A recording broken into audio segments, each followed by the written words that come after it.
చూడుర్రి ఒక కిడ్నీకి 60 లక్షలు, డోనర్కు అందేది కేవలం 5 లక్షలే. అలకనంద ఆసుపత్రిలో ఏడాదిన్నరలో 20 వరకు మార్పిడులు. వైజాగ్కు చెందిన పవన్, లక్ష్మణ్ ప్రధాన సూత్రధారులు.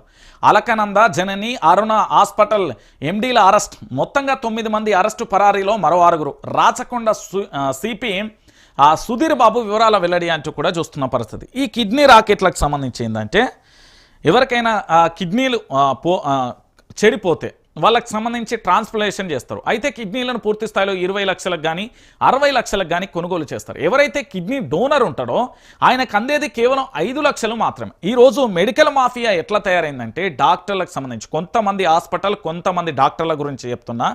ఇప్పుడు ఎగ్జాంపుల్, ఇక్కడ మనకు ఛాతీ నొప్పి వచ్చిందండి, గ్యాస్ ద్వారా రావచ్చు లేదా ఇతరత్ర కారణాలు కూడా రావచ్చు.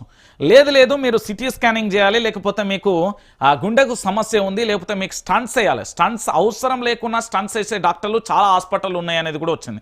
దాంతో పాటుగా రకరకాలుగా టెస్ట్ల పేరుతోని రకరకాలుగా ఇబ్బందులు పెడుతున్న దవాఖానాలు కూడా కోకొల్లలుగా. కొంతమంది ఎంబీబీఎస్ ఎండీలు సర్జన్లు చదవకున్న ఫేక్ నకిలీ సర్టిఫికేట్లతోని పూర్తి స్థాయిలో కూడా డాక్టర్ వృత్తి కొనసాగిస్తున్నారు. నకిలీ డాక్టర్లు కూడా భారీగా ఉన్నారు, దయచేసి తెలుసుకోండి.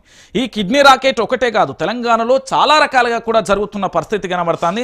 సో మొత్తానికి తెలంగాణ రాష్ట్ర వ్యాప్తంగా కూడా కిడ్నీకి ఒక్క మార్పిడే కాదు, చాలా రకాలుగా దందాలు కొనసాగుతున్నాయి.